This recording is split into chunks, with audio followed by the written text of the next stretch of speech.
여러분 반갑습니다. 오늘 같이 보실 하나님의 말씀은 요한복음 19장 26절에서 27절입니다. 예수께서 자기의 어머니와 사랑하시는 제자가 곁에 서 있는 것을 보시고 자기 어머니께 말씀하시되 여자여 보소서 아들이니이다 하시고 또 그 제자에게 이르시되 보라 내 어머니라 하신대 그때부터 그 제자가 자기 집에 모시니라. 아멘. 고난주간 세 번째 묵상 십자가 위에서 위로와 회복이라는 제목으로 하나님의 말씀 듣겠습니다. 주님이 십자가 위에서 하셨던 첫 번째 말씀이 자신을 못 박는 군중들을 향한 용서의 말씀이었고, 두 번째 말씀이 평생을 강도로 살아온 한 영혼에 대한 구원의 말씀이었다면, 세 번째 말씀은 주님의 육신의 어머니와 그의 사랑하시는 제자를 향한 말씀이었는데요. 지극히 개인적인 부탁 같지만 자세히 보면 모든 슬픈 자들에 대한 위로와 회복의 말씀인 것을 우리가 알 수 있습니다. 먼저 요한은요, 예수님의 십자가 형장의 상황을 전합니다. 예수의 십자가 곁에는 그 어머니와 이모와 글로마의 아내 마리아와 막달라 마리아가 섰는지라 그러죠. 또 누가복음에는요, 백성과 및 그를 위하여 가슴을 치며 슬피 우는 여자의 큰 무리가 따라오는지라 그럽니다. 백성과 여자의 큰 무리가 나오죠. 여기서 백성은요, 구경 나온 군중들이었습니다. 어쩌면 이들 중에는 오병이어의 기적을 체험했던 자들이 있었을지도 모릅니다. 또 예수님이 예루살렘 성에 입성하실 때 호산나를 외쳤던 사람일 수도 있습니다. 그러나 막상 주님이 십자가를 지실 때는 모두 다 구경꾼이 된 거죠. 그러나 그들과는 다른 한 무리가 또 있었는데요. 가슴을 치며 울며 주님을 따라오는 자들. 성경은 그 몇몇 이름을 밝히는데요.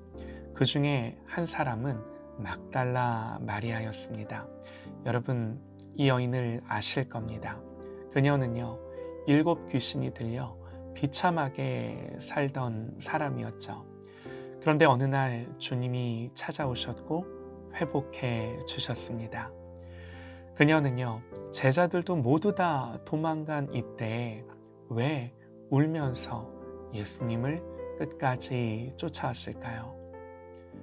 누구보다 받은 은혜가 컸고 그만큼 주님에 대한 사랑이 컸기 때문이 아닐까요? 한 번은요, 어떤 여인이 예수님 식사하실 때 값비싼 향유가 든 옥합을 깨뜨려 주님의 발을 닦아드린 적이 있었습니다.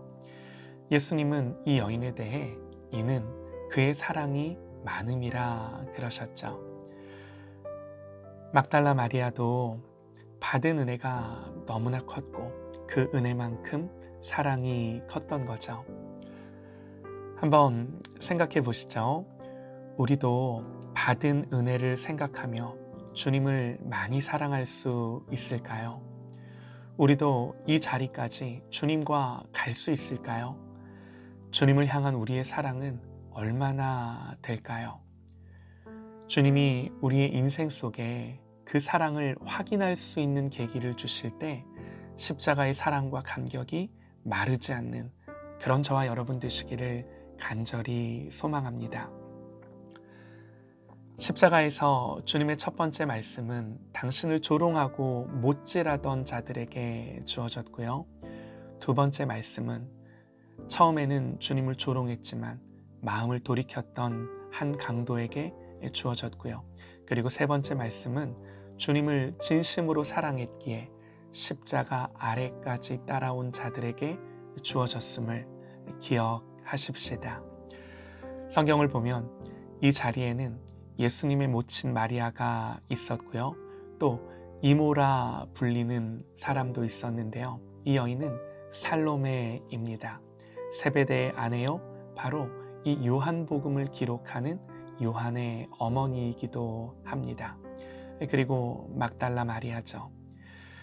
모두가 다 슬펐겠지만 가장 슬프고 아픈 사람은 예수님의 육신의 어머니인 마리아였겠죠.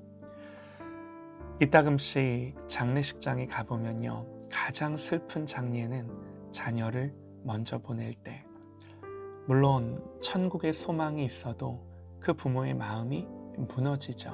마리아도 그랬을 것입니다. 마리아는 알고 있었습니다.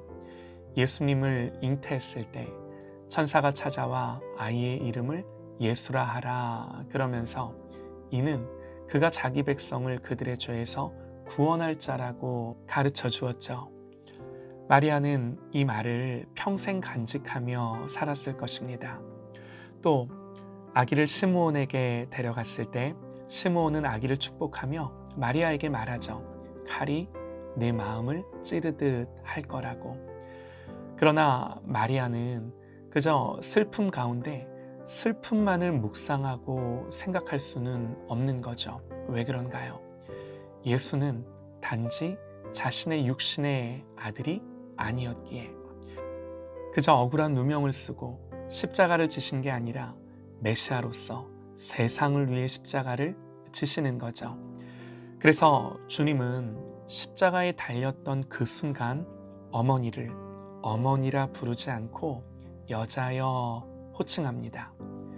이 여자여라는 말이 존칭이기는 하나 어머니를 부르는 호칭으로는 적절하지 않은 것이 분명하죠.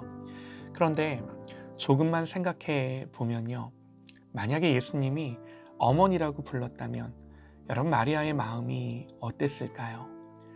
십자가에 달려 아들이 어머니를 부른다고 생각해 보시죠. 그 슬픔과 아픔이 상상이 되지 않습니다. 마리아를 향한 예수님의 배려죠. 지금 십자가에서 당신의 아들로서가 아니라 하나님의 아들로서 마리아를 대하시는 거예요. 예수님은 당신이 비록 여인의 몸을 빌려 이 땅에 태어났지만 지금 이 순간은 당신의 아들이 아닌 하나님의 아들로 메시아로 고난을 당하심을 말씀하시는 거죠. 예수님은 이것을 분명히 하신 겁니다. 이것이 어머니 마리아를 향한 당신이 지금 하실 수 있는 가장 큰 위로였을 것입니다. 주님은 마리아에게 자신이 더 이상 그녀의 아들로만 머물 수 없었기에 여자여 부른 뒤에 자기의 제자를 어머니께 소개해드리죠. 여자여 보소서, 요한을 가리키며 아들이니이다. 예수님이 육신적 아들로는 이제는 더 이상 그 역할을 하실 수 없었기에 당신의 어머니를 사랑하는 제자 요한에게 맡깁니다. 여러분, 여기서 우리는 한 번 더 생각해 보기 원하는데요. 주님의 이런 말씀은 당연히 어머니 마리아를 위한 말씀이죠. 그러나 어머니를 위로하고자 하는 것만이 아닙니다.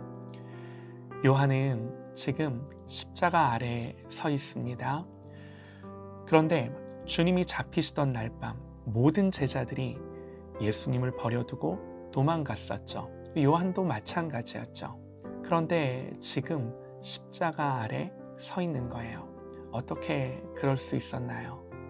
요한은 돌이킨 거죠. 베드로가 그런 것처럼 요한도 회개하고 다시 돌아온 거예요. 그러나 이제 와서 주님을 위해 할 수 있는 일은 아무것도 없었습니다. 가장 많이 사랑받았던 제자, 그럼에도 주님을 버려두고 홀로 도망갔던 제자, 이제라도 돌아왔지만 십자가에 달린 주님을 어떻게 바라볼 수나 있었을까요? 그런데 주님이 그런 요한에게 말씀하시는 거예요. 보소서, 아들이니이다.